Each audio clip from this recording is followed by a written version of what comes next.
Começando mais um programa Grupo Familiar. Como nós colocamos Deus em primeiro lugar na nossa vida, na nossa semana, nós sabemos que tudo o resto nos é acrescentado e com certeza algo de bom vai acontecer nesta semana, porque Deus está sendo colocado num lugar de honra, num lugar de importância na nossa vida e também na nossa semana. E aqui comigo eu tenho os meus amigos que vão participar e vão fazer parte do grupo familiar hoje, junto aqui comigo, com você, começando aqui pelo Breno. Tudo bem, Breno? Olá, é um prazer estar aqui com vocês, mais um grupo familiar, com muita alegria. É isso aí, Carol! Exatamente, recebi o convite e, claro, vim logo, né? Claro, veio correndo. Correndo. E por que você veio correndo? Você gosta tanto assim da gente? Sim, gosto de correr e gosto de vocês. E gosto de vocês também. Obrigada pela sua sinceridade, Carol.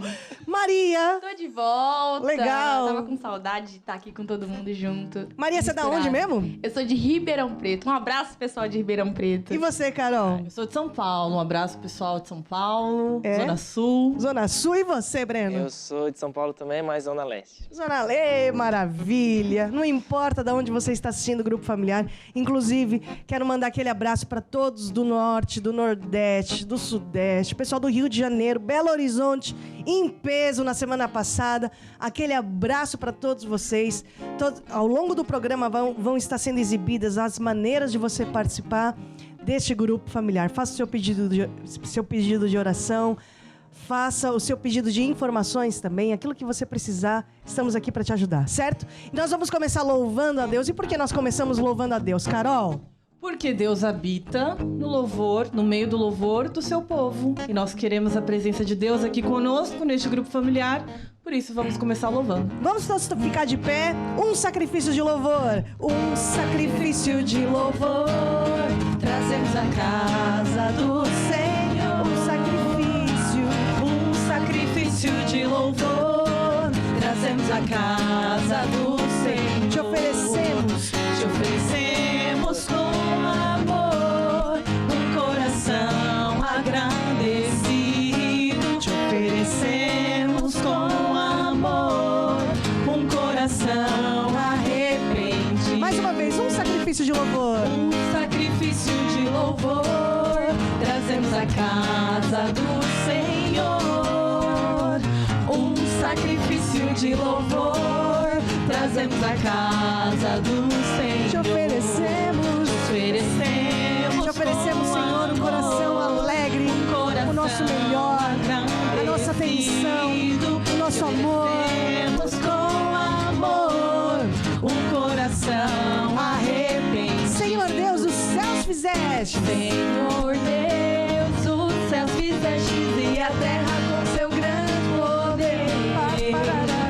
Senhor Deus, os céus fizeste e a terra com as suas mãos. Nada é impossível pra ti. Nada é impossível pra ti. Grande Deus forte, em obras e conselhos. Nada mesmo nada é impossível pra ti. Nada mesmo nada é impossível. Mais uma vez, nada mesmo nada é impossível pra ti. Nada é impossível. Nada mesmo nada é impossível pra ti. Agindo Deus, quem impedirá? Porque nada é impossível para o nosso Deus. Em tempos como este, nós louvamos a Deus. Tempos bons, tempos não tão bons, tempos difíceis, tempos de bonança, tempos que o sol está brilhando, mas também em dias chuvosos. Nós louvamos a Deus. Sabe por quê? Porque olhamos para o céu e sabemos que da onde vem o nosso socorro, vem lá de Deus. Por isso nós louvamos, exaltamos o nome de Deus, porque nós confiamos nesse Deus que nós servimos. Posso ouvir um amém? Amém. Em tempos como esse. Em tempos como este, eu canto ao Senhor. Eu canto uma canção de amor. Em tempos como este, declaração de amor. Eu te amo, Senhor. Eu te amo, Senhor. Eu te amo, Senhor. Eu te amo, Senhor. em tempos como este. Em tempos como este, eu louvo ao Senhor. Eu louvo ao Senhor com meu ser. Em tempos como este, eu louvo ao Senhor. Eu louvo ao Senhor com meu ser. Eu te exalto, Eu te exalto, Senhor. Eu te exalto, Senhor. Eu te exalto, Senhor. Te exalto, em Senhor. tempos como este. Em tempos Eu ergo minhas como mãos. estes, ergo minhas mãos para Jesus. Em tempos como estes, ergo minhas mãos para Jesus. Eu te louvo, Eu te louvo, Senhor. Eu te louvo, Senhor. Eu te louvo, Senhor. Eu te louvo, Senhor. eu te exalto, Eu te exalto, Senhor. eu te exalto. Eu te exalto, Senhor. Aleluia, Eu te exalto, Senhor. Eu te exalto, Senhor. aleluia. Eu elevo os meus olhos para o céu, da onde virá o meu socorro? O meu socorro só pode vir de ti, ó Deus. Nós te louvamos, te agradecemos por mais este grupo familiar. Em nome de Jesus, amém e amém. Podemos todos nos assentar? Como é bom nós estarmos aqui no grupo familiar. E nessa semana até recebemos contatos de vocês que estão aí desse lado e que dizem: eu sinto algo diferente quando eu assisto esse programa. Parece que Deus fala comigo. É qualquer coisa de diferente. E essa é a verdade. Quando Deus entra na nossa vida, a palavra de Deus tem esse poder de fazer algo de diferente em nós. Então, a Bíblia na estante, a Bíblia em cima da mesa, fechada, ela não faz nada. Mas quando a Bíblia cai no solo certo e entra aqui dentro, ela começa a fazer coisas diferentes na nossa vida. É a luz de Deus, né? É a medicina para os nossos ossos, é o que a Bíblia diz, certo? E tá aí a importância do grupo familiar, não é não, Maria? Com certeza, o grupo familiar é extremamente importante. E eu gosto muito do grupo familiar porque no Brasil nós vivemos num lugar que são pessoas totalmente diferentes. É o mesmo país, mas é como se fossem culturas diferentes. Aqui no Brasil, nós temos aqui uma diferenciação, podemos ver por aqui, né? Exatamente. Pessoas que vieram de lugares totalmente diferentes, dentro do mesmo país, e a forma de falar é diferente, a forma de viver é diferente. E no grupo familiar nós podemos proporcionar esses momentos, né? Conhecer, compartilhar experiências, mas com pessoas sadias, com pessoas que estão na igreja, que conhecem um pouco da palavra de Deus e tem também esse espírito de alegria, essa coisa de estar perto, que é o que o brasileiro gosta. Na mesa de Jesus, na Santa Ceia, tinham lá discípulos diferentes. Um era cobrador de impostos, o outro era pescador, o outro era sanguíneo, né? O outro tinha sede de justiça. Ou seja, naquela mesa tinha tudo para aqueles discípulos se darem mal e ter briga. Mas uma coisa unia todos aqueles discípulos, que era Cristo. E, na verdade, é isso que acontece no grupo familiar e no corpo de Cristo também, né? Existe uma coisa que nos une, e esse amor é Cristo. Jesus Cristo nos une. É ou não é? E foi isso que você encontrou no grupo familiar? Com certeza. Não só isso, mas pessoas que realmente têm sede da palavra, querem conhecer mais Jesus, mas também querem estar nesse ambiente saudável, querem conhecer pessoas, famílias. Nós estamos também no grupo familiar que tem jovens, né, que é o que eles gostam. Então, foi isso que eu encontrei no grupo Eles familiar. gostam, Nós gostamos. Você é uma velha. Não, nós gostamos. Né? Não, Porque todos você é bem nós. novinha, né, ô Maria? Acho que sim. É, bem novinha, Acho dá que pra sim. perceber. Dá pra perceber pelo colágeno. Muita gelatina.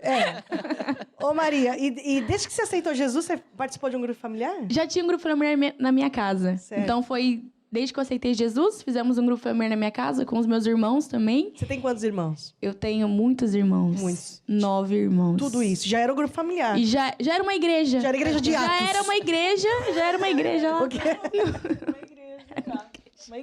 Uma igreja. E foi multiplicando. E foi multiplicando, e depois nós começamos a ficar firmes em Jesus, depois mais pessoas começaram a ir no grupo familiar, os meus pais começaram a participar também, e assim o grupo foi crescendo. Mas nós crescemos sempre nesse ambiente de família.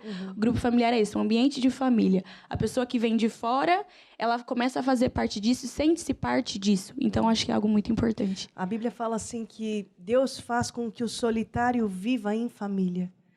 Às vezes você pode ter nascido num lar assim com 9 irmãos e ainda assim se sentir sozinho.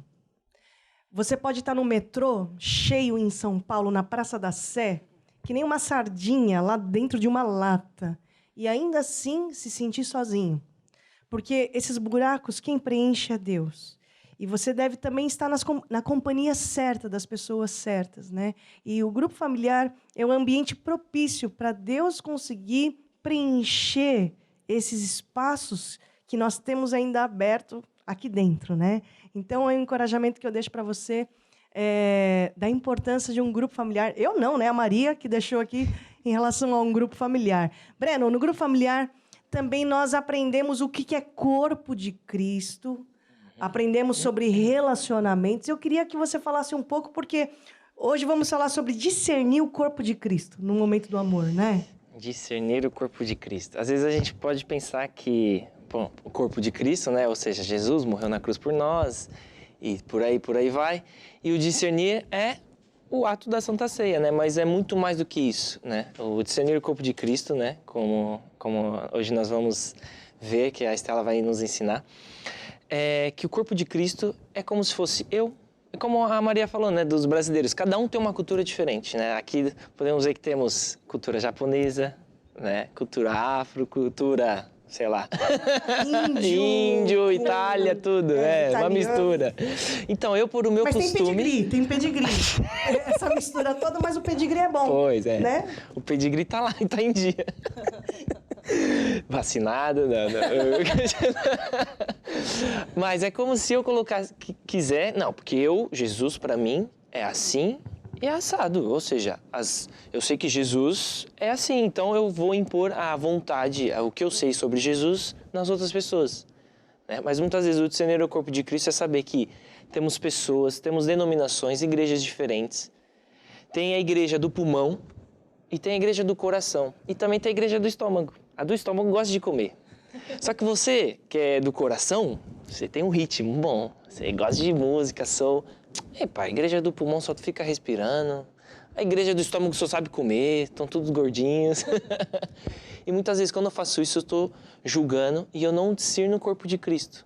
Automaticamente, Deus não vai estar lá. Então, eu tenho que discernir o corpo de Cristo, andar em amor, aceitar, saber que temos pessoas diferentes, com costumes diferentes e que nós vamos servir um Deus, não é mesmo, que vai trazer revelações para a minha vida e para o meu ministério diferente das outras. É isso aí. Até na semana passada nós falamos sobre a Santa Ceia na aula, né? E falamos um pouquinho sobre isso também, porque o corpo de Cristo, na verdade, é a igreja, né, Carol? Exatamente, é a igreja. E o Breno estava falando isso, de denominações, mas até mesmo dentro da igreja, nós temos diferentes tipos de pessoas. Você até falou dos discípulos, não é? Os sanguíneos, temperamentos. Temos pessoas com temperamentos diferentes, com visões diferentes, com maneira de pensar diferente. E discernir o corpo de Cristo é eu saber que o outro é diferente, está tudo bem, e respeitar e andar em amor. Eu não vou andar em guerras, eu não vou falar mal, só porque o outro é diferente ou pensa diferente de mim, vem de outra educação. Eu vou respeitar, vou amar e vou perdoar também as suas falhas. Sabe que quando nós vamos pescar em alto mar, você lança a rede. E quando você puxa a rede, vem peixes de tudo qualquer tipo. Vem salmão, sardinha, carapau, vem tartaruga, vem bota, vem garrafa pet e depois vem também, pode vir um tubarão. Aí você vai ver o Baby Shark, que tá lá. Vem peixes de tudo qualquer tipo, inclusive baiacu. Para os mais entendidos pescadores aí do norte, Amazonas, né? Pessoal, aquele abraço. Baiacu, você conhece... Deixa eu fazer aqui uma entrevista com os meus amigos. Eu quero entender a veia de pescador que eles têm, né? Deixa eu começar aqui pelo Breno. Breno, você sabe o que é baiacu? Sim ou não? Só quero respostas objetivas. Acho que sim. Sim? Sim. O que é baiacu? É aquele peixe que incha. E por que incha? Por quê? Calma aí, não sabe. Maria, você sabe o que é um baiacu? Não, vou ser sincera, não... Não sabe. Eu sei que é um peixe, Um peixe. Só isso que eu sei. Okay. Não tem Caroline, da descendência nipônica, com certeza saberá responder isso. Baiacu, você sabe o que é? É um peixe Certo. que se incha para se proteger dos predadores. E por quê? O baiacu tem... Você sabe uma característica do baiacu? Tem lá uma glândula venenosa. Ah, pois. Entendeu? Tanto é que algumas culturas, quando querem comer esse tipo de peixe, não é qualquer sushi man que consegue preparar esse peixe. Por quê? Porque pode pegar do veneno e aquilo é mortal. Encostou, morreu. Né? Então, tem lá veneno. Então, tem que saber lidar com aquele tipo de peixe também. E quando nós pescamos em alto mar, o evangelho é para todos. E quando nós puxamos a rede, vem peixes de tudo qualquer tipo. E isso é a igreja, é a beleza de ser igreja. A igreja não é um clube, a igreja está aberta para bandido, a igreja está aberta para ladrão. A igreja está aberta para quem está na má vida, para quem é um viciado em qualquer tipo de coisa, na pornografia, ou na droga, ou na bebida. A igreja está aberta justamente para haver transformação, não é? Então, nós não somos um clube e Jesus veio para isso. Agora, a igreja também está aberta para professores, doutores, advogados, médico, cozinheiro, mecânico, todos. Jesus e o Evangelho é o poder de Deus para a nossa salvação. E quando nós entendemos isso, que o Breno acabou de dizer, nós estamos discernindo o corpo de Cristo. Amém? Amém. Então, nós temos que trabalhar onde? Aqui dentro. Não está feliz com a tua igreja? Não existe igreja perfeita, porque nós somos feitos... A igreja é feita de gente imperfeita. Mas quando nós entendemos que nas nossas diferenças, Deus está lá, Deus precisa do diferente. Deus não precisa de pessoas iguais. E Deus junta essas pessoas. Quando nós entendemos isso, nós estamos discernindo o corpo de Cristo. Amém? Amém. Carol, por favor, faça uma oração com a gente. Quer falar alguma coisa? Não, é isso mesmo. O corpo funciona bem se estiver unido, não é? O corpo é todo diferente, mas se estiver unido, vai funcionar bem. A igreja é a mesma coisa. Exatamente. Que Deus possa nos dar essa revelação. Esse discernimento. Abrir os nossos olhos. Exatamente. Né? Exatamente. Por favor, Carol. Então vamos orar. Querido Deus e Pai, nós trazemos diante de Ti todas essas pessoas e nossas vidas também. E te pedimos, Senhor, que nos dê esse discernimento para respeitar as diferenças, para amar o próximo como ele é, para não andar em guerras. E se eu falei ou andei em guerras, ou falei mal do meu próximo, do meu amigo, do meu chefe, do meu colega, Senhor, nós te pedimos perdão agora. Você pode dizer também, Senhor, eu te peço perdão neste momento. No nome de Jesus. Amém. Amém. E amém. E amém. Muito bem. A Bíblia conta a história de dois homens. Um construiu a casa na rocha, outro construiu a casa na areia. E eu vou deixar aqui o pessoal contar, né? Maria, eu prometi que não ia falar de time. Um era corintiano, o outro era São Paulino. O que foi que aconteceu? Eles iam na mesma igreja, eles tinham o mesmo pastor. Eles iam na mesma igreja, tinham o mesmo pastor. Sentavam na mesma fila. Sentava na mesma... A cadeira, a cor era igual. Era igual, certo. Era grudada as cadeiras, pertinho para todo mundo ouvir a mesma palavra. Só que somente um deles venceu. Por quê? Porque O que os aconteceu? dois ouviram. Certo. Os dois ouviram. Porém, só um colocou em prática. Um construiu a casa na rocha, outro na areia. E o outro na areia. Ah, eu vou construir em cima do que eu sei, do que eu acho. Uhum. E o outro falou, não, eu vou deixar o meu acho, vou pegar na vontade de Deus e vou fazer. E assim, nós sabemos que uma dessas pessoas venceram, não porque um ouviu menos, outro ouviu mais, a igreja era diferente, a palavra era diferente. Não, a igreja era igual, o pastor era o mesmo, a cor da cadeira era a mesma, os diáconos eram o mesmo, mas um decidiu colocar a palavra de Deus em prática, por isso ele venceu, ele teve uma ação, enquanto o outro decidiu, não, isso aqui é só para ouvir de domingo, não preciso colocar em prática na segunda-feira. Segunda-feira eu trabalho, faço do meu jeito, no domingo eu volto de novo, ouvo a palavra e depois eu decido o que eu vou fazer. Ô, Carol, então o que eu aprendo da parábola que eu acabei de aprender aqui?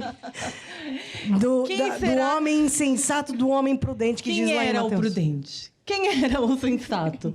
Torcia pra qual time? Pergunta que não quer ver Corinthians. Nada, Fica na Corinthians. dúvida. Continuando, prosseguimos. Então, nós aprendemos com essa parábola que todo aquele que ouve a palavra de Deus e pratica a palavra de Deus é aquele que é o sensato. Não é? Não adianta só eu ouvir, concordar, saber que está certo e no meu dia a dia continuar fazendo as coisas da minha maneira. Quando eu ouço a palavra de Deus lá na igreja, não é? Eu tenho que ouvir, claro, para ter fé no meu coração, mas eu tenho que praticar, eu tenho que fazer aquilo que a palavra de Deus diz. E isso, Jesus diz, que é construir a sua vida, então, na rocha. É engraçado, porque Deus fala conosco durante a semana. Você vai num grupo familiar, na terça, na quarta, não importa o dia. Você vai na igreja domingo, né? E ouve a palavra. A Bíblia fala que aquela palavra cai no solo. É a parábola do semeador, né? E o que acontece?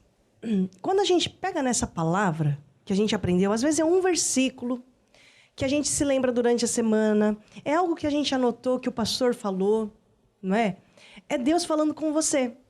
E o que a Carol e a Maria estão dizendo aqui é que quando eu pego nisso e pratico, eu faço, então eu estou construindo a minha vida na rocha. Às vezes é muito sutil, é muito simples, porque às vezes a gente pensa que Deus vai falar com um trovão, Deus vai falar daquele jeito, né, com uma luz, ou através de um sonho. Deus fala também através de muitos jeitos, de muitos modos, e pode falar dessa forma também.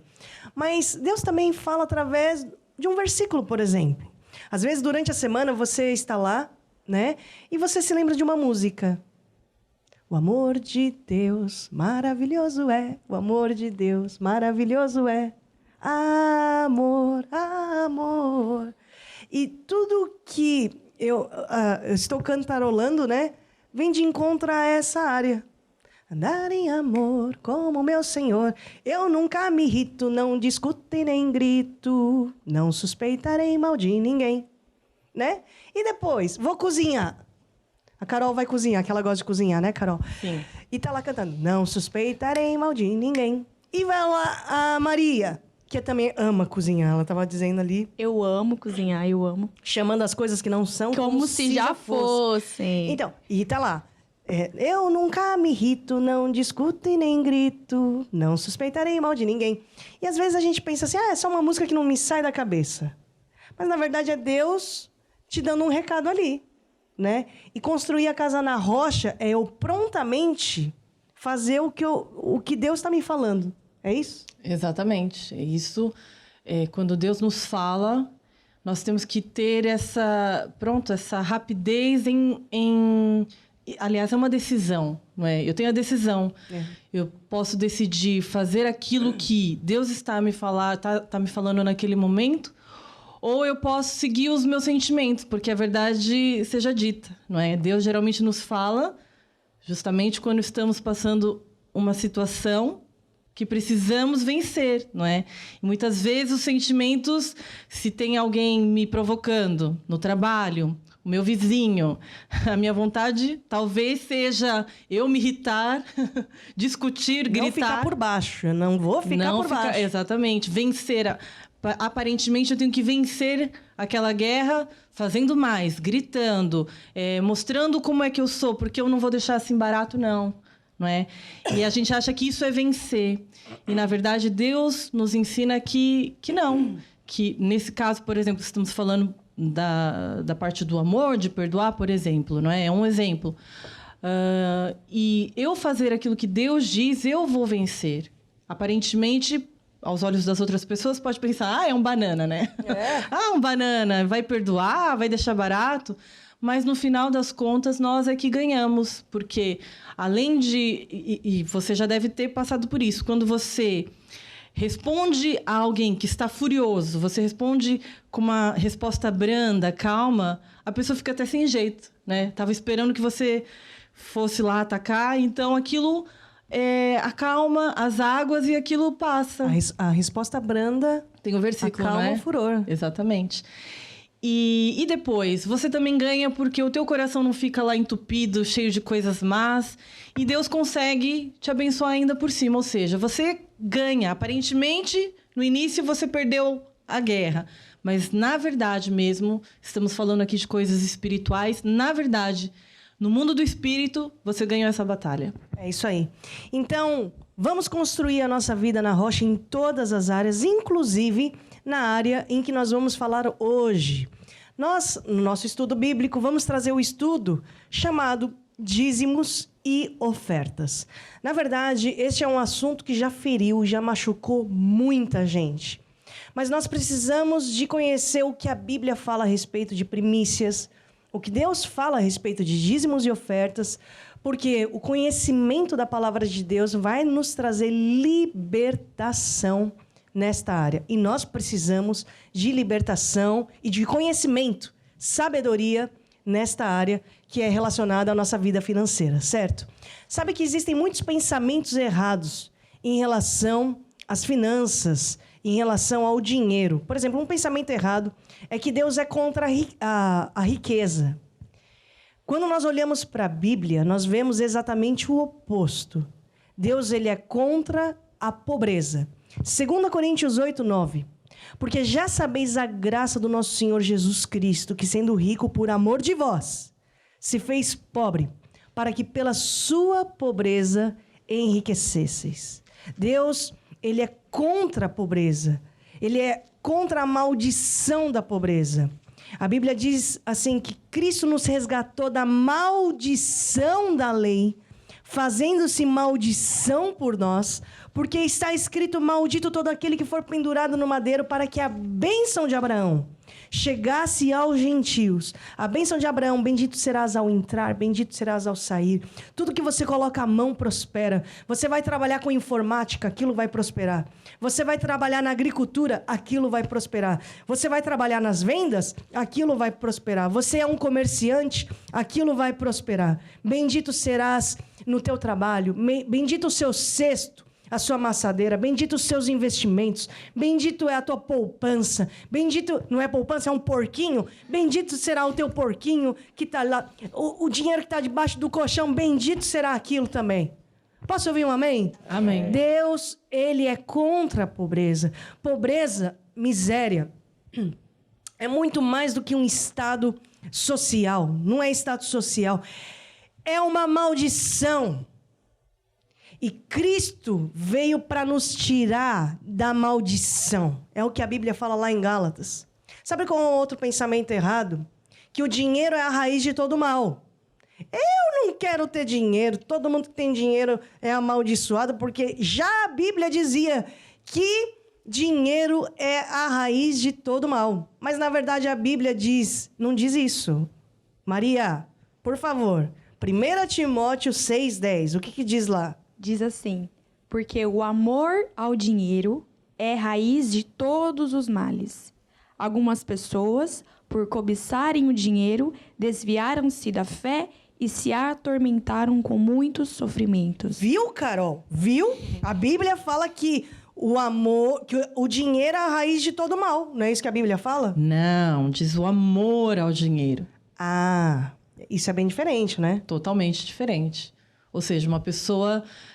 o problema não é ela ter o dinheiro. O problema é o dinheiro ter a ela, não é? Aquilo é o Deus da vida dela, o Deus no coração dela. Ou seja, a confiança dela, ao invés de estar em Deus, está no dinheiro, não é? Tudo aquilo que nós não conseguimos deixar, por exemplo, no caso o dinheiro, se eu não consigo deixar aquilo de jeito nenhum, se quando me pedem, se quando é preciso dar o dinheiro eu não consigo dar, na verdade, eu não tenho aquilo é que tem a mim, o meu coração. Verdade. E isso que é o problema.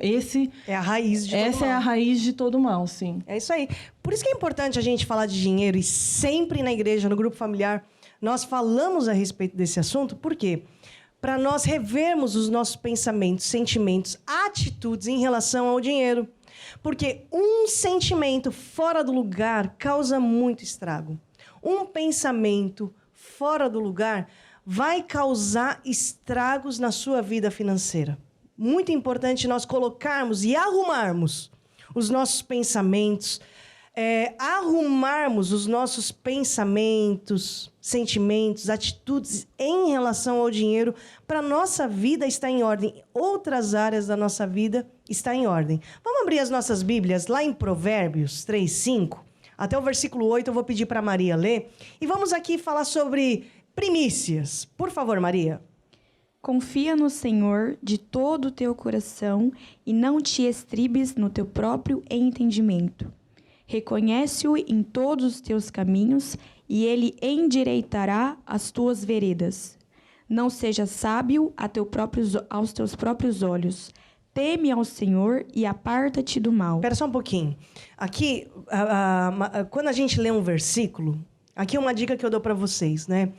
A gente tem que mastigar os versículos, entender as frases, entender aqui os códigos que são passados num versículo. Uma frase vai fazer toda a diferença na tua semana. Olha só o que a Maria leu. Confia no Senhor de todo o seu coração.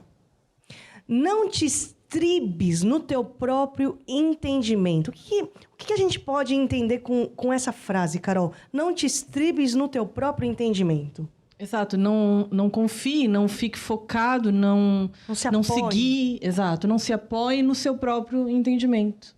Ou seja, na faculdade que eu fiz, o sistema do mundo, como o mundo faz as coisas. Mas agora a política mudou, são 4 anos de mudança que nós vamos ter. É nisso que está a minha confiança? Não, maldito homem confia no homem, não é? E confia no homem e no sistema do homem. Eu tenho que confiar em Deus. Mas a minha avó me prometeu a herança. A vovó nunca mente. Pode não mentir, mas pode falhar. As coisas podem falhar. Ela pode mudar de ideia. Pois é verdade. Não te estribes no teu próprio entendimento. Eu falava com uma senhora essa semana, por isso que eu lembrei. E ela falava, não confio, porque mesmo numa família tem 9 irmãos, né? Tem não sei quantos primos, tem não sei quanta família envolvida. Não te estribes no teu próprio entendimento. Agora, o que a gente pode aprender com reconhece-o em todos os teus caminhos e ele endireitará as tuas veredas? Nós temos que justamente reconhecer que Deus ele está conosco em todos os nossos caminhos. Confiar que Deus ele vai nos guiar. Nós temos Deus, temos o Espírito Santo de Deus, não é? Que nos guia, que nos ajuda, que nos aconselha a cada dia. E nós temos que confiar que Ele vai nos guiar, que Ele vai nos ajudar. Que Ele, inclusive, que Deus, mesmo que eu não veja como, não entenda como, não compreenda, Ele vai suprir as minhas necessidades. Deus não precisa das leis deste mundo para nos ajudar no que for. Mesmo que esteja tudo torto. Mesmo porque, que esteja tudo torto. É que você não conhece o meu casamento, é tudo torto. É que você não conhece o meu trabalho, é tudo torto. Exato. Existia até uma frase que minha mãe falava, que Deus escreve certo por linhas tortas. E é mais ou menos isso. Não é? Mesmo que tudo esteja torto? Mesmo que esteja tudo torto, Deus endireita. Nada é impossível para Deus.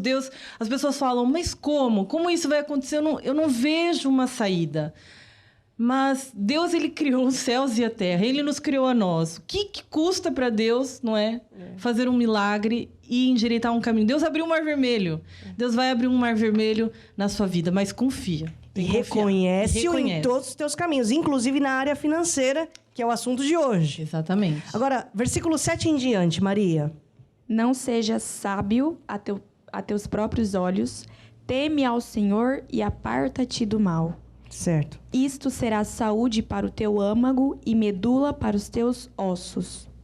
Não seja sábio aos teus próprios olhos, porque às vezes a gente na área financeira está tão apertado que a gente a primeira coisa que a pessoa, né, desesperada faz é ligar pro agiota. Ô, agiota, me ajuda, né? Não seja sábio aos teus próprios olhos. Deixa aqui fazer um negócio, passar a perna aqui, fazer de um jeitinho. Não seja sábio aos teus próprios olhos, né? Aparta-te do mal. Teme ao Senhor. Agora, versículo 9 e 10. Maria. Versículo 9 e 10. Só um minuto. Honra ao Senhor. Tem aí? Honra ao Senhor dos provérbios. Provérbios, é isso. Honra ao Senhor com os teus bens e com a primeira parte de todos os teus ganhos. E se encherão os teus celeiros e transbordarão de vinho os teus lagares. Quando você lê na Bíblia, celeiros está relacionado com fartura. Vinho está relacionado com alegria. Quando a gente fala aqui, honra o Senhor com os teus bens, a gente está falando aqui de primícia. E o que significa primícia? Primeiros frutos. E a entrega da primícia aqui está relacionado com duas coisas. Em primeiro lugar, a primícia santificava o restante daquilo da onde foi tirada. Santificava. Segundo, primícia fazia a declaração do lugar de importância que Deus tinha para a pessoa. Do lugar de importância, do lugar de honra que Deus tinha naquele lugar. Então, Provérbios 3:9 está totalmente ligado ao assunto primícias. Honra ao Senhor com os teus bens, com a primeira parte, não é a última parte, a primeira parte dos teus ganhos. E sabe que quando nós fazemos algo com os nossos bens em relação a Deus, aqui é uma questão de honra. Porque Deus não precisa do teu dinheiro, Deus não precisa dos teus bens, Deus não precisa das tuas ofertas para nada. Nós é que precisamos de ter uma cultura, precisamos de ter uma mentalidade, precisamos de ter uma consciência, de reconhecermos que o primeiro lugar é dele, certo? Quando nós queremos honrar alguém, uma maneira de eu honrar alguém é materializar. Quando eu quero honrar um amigo, eu quero honrar alguém, não importa. Eu vou tentar materializar aquela honra através de um bolo, através de uma lasanha. Por que você está rindo? Porque é verdade. E quando você... uma pessoa gosta dos seus amigos, não é? Ela prepara um bolo, uma lasanha. E por que você riu também? É que isso é verdade. Até uma dica aí para nossa produtora. Exatamente. Porque assim, antes do programa, eu só ouvia indiretas aqui. Só ouvi indiretas. Não foi, Maria? Eu tava ouvindo também, eu posso confirmar. Só ouvindo indiretas. E qual foi a indireta? Estela, faz lasanha, né? Produção do programa, faz isso, faz bolo, faz não sei o quê. E eu disse, eu vou fazer. A questão é... Ih, ficou gravado, né? Ficou gravado. Eu vou fazer. Por quê? Porque eu quero honrar quem eu amo. Né? Sempre a gente arranja uma forma de materializar a nossa honra. É um desenho. As crianças gostam de fazer desenho, né? É uma forma. E assim também é com Deus. Nós é que honramos a Deus com a matéria, com os nossos bens. E depois, a gente tem até o exemplo do Abel e do Caim. Deus aceitou a oferta do Abel, mas rejeitou a oferta do Caim. Porque o Abel deu as primícias do seu rebanho. Ele pensou assim, primeiro Deus, depois eu. Agora, o irmão Caim pensou exatamente o oposto. Primeiro eu, depois Deus. Agora, Deus aceitou a oferta de Abel. E ao longo da Bíblia, ao longo da tua caminhada mesmo, da tua semana, a história que você vai vendo das pessoas, você vê claramente a diferença daqueles que honram a honra a Deus com as suas primícias e aqueles que não honram a Deus com as suas primícias. É completamente diferente o percurso de um em relação ao outro, certo? Agora, nós também, a Carol falava de nós protegermos o nosso coração de certas coisas, né? Carol tem um filho pequeno. Tem quantos anos teu filho? 3 anos. Ele gosta de animaizinhos? Gosta muito. Quer ter um cãozinho em casa? Ele queria. Ele queria, né? Agora, tá dentro da tua escolha, por exemplo, criar um rinoceronte na tua casa? Não. Por quê? Porque... Se o rinoceronte entra, você tem que sair. Eu só ia dizer porque eu não gosto de rinoceronte. E eu vou dizer... Não tem como. Então, uma onça pintada. Também não é possível. Eu gostava muito, mas não é... Bate lá o quintal, bate lá o Ibama. Leva, né, quase como levou a capivara do outro. Não. Me dá uma multa, não pode. Tudo aquilo que você alimenta vai crescer. Alimenta o rinoceronte bebê, vai ver o tamanho do rinoceronte. Exatamente. Alimenta o filhote da onça pintada, vai ver o tamanho. Exatamente. Quando é pequeno, não é? Uma gracinha. Olha, uma jiboia bebê. Alimenta a jiboia para ver o tamanho da jiboia depois. Tudo aquilo que você alimenta, Breno, cresce. Agora, todos nós temos uma natureza errada dentro de nós que não podemos alimentar. É a pessoa avarenta, o apego excessivo ao dinheiro, o mesquinho, né? Que tem aquele apego egoísta, o próprio egoísta. Ele é capaz de tacar fogo na casa do vizinho para fritar o ovo dele. Então, todos nós temos que matar ou não alimentar essa velha natureza que nós temos. Sabe, é a pessoa que se fecha para a caridade, é a pessoa que se fecha para a generosidade. E é totalmente o oposto do método de Deus, certo? Vamos abrir as nossas Bíblias lá em 2 Coríntios 9, no versículo 6. Maria, por favor. E digo isto, que o que semeia pouco, pouco também ceifará. E o que semeia em abundância ceifará. Cada um contribua segundo propôs no seu coração, não com tristeza ou por necessidade, porque Deus ama ao que dá com alegria. E Deus é poderoso para fazer abundar em vós toda a graça, a fim de que, tendo sempre em tudo toda a suficiência, abundeis em toda boa obra. Conforme está escrito, espalhou, deu aos pobres. A sua justiça permanece para sempre. Ora, aquele que dá a semente ao que semeia, também vos dê pão para comer e multiplique a vossa sementeira e aumente os frutos da vossa justiça. O que a gente aprende aqui com 2 Coríntios? É claro que Deus vai multiplicar a nossa sementeira.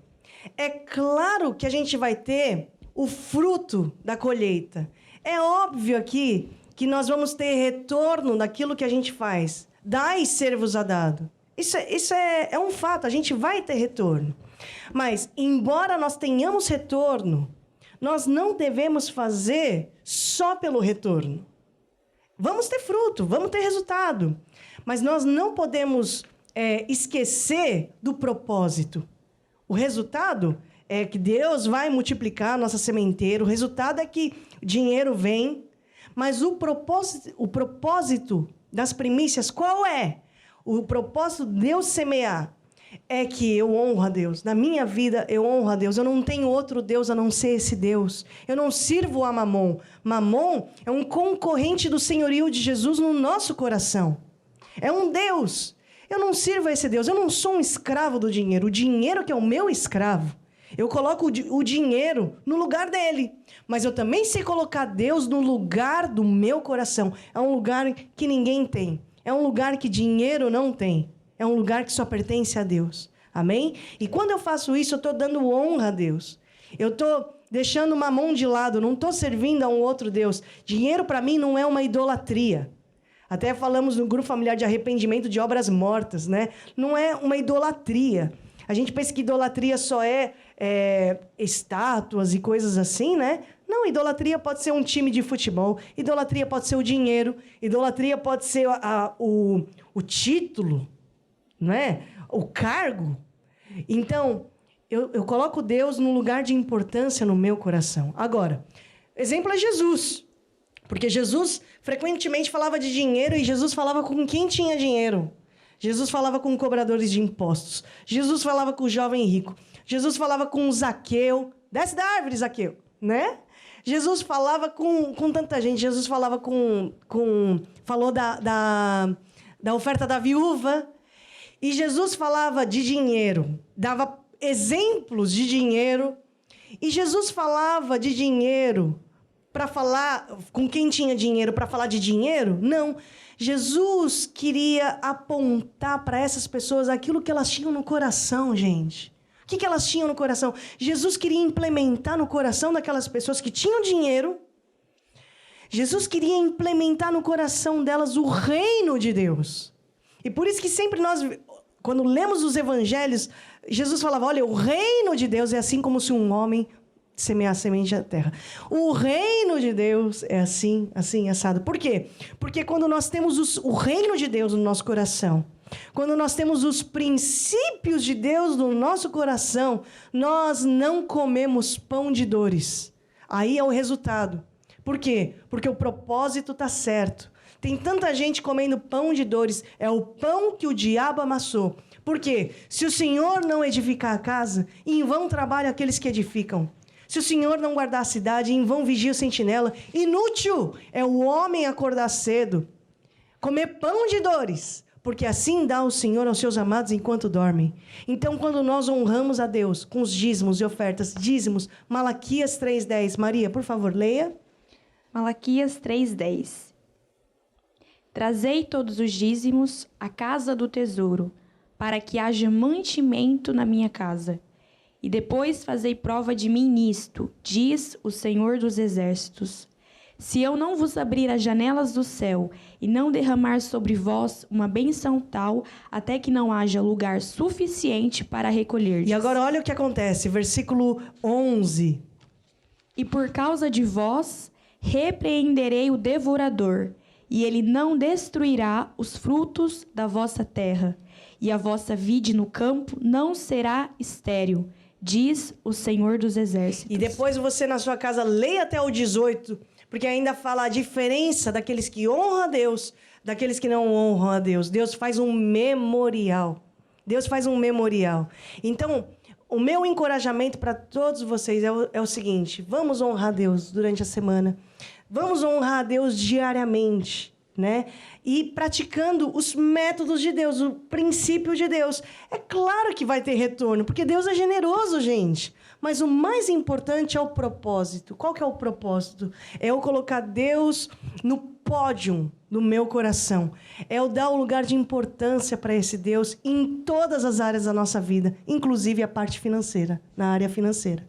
Amém, gente? Amém. E se hoje você quer ter esse Deus no teu coração, eu quero convidar você e vocês aqui no estúdio comigo para fazerem essa oração. Diga assim comigo: Senhor Jesus, Senhor Jesus, eu te recebo, eu te recebo no meu coração. no meu coração. E faço de ti, Faço de ti o meu Senhor, meu Senhor e o meu Salvador. e o meu Salvador. Pela fé, Pela fé, eu recebo, eu recebo a minha salvação, a minha salvação. em nome de Jesus. Em nome de Jesus. Amém. Amém. E amém. E amém. Amém, gente? Amém. Você que fez essa oração, entre em contato com a gente. Os contatos estão sendo exibidos aqui ao longo do programa, né? Nem que seja para dar um oi e falar assim: olha, eu fiz aquela oração, eu quero o acompanhamento de vocês nessa semana, eu quero te conhecer. Então, entre em contato conosco através desses números, tá bem?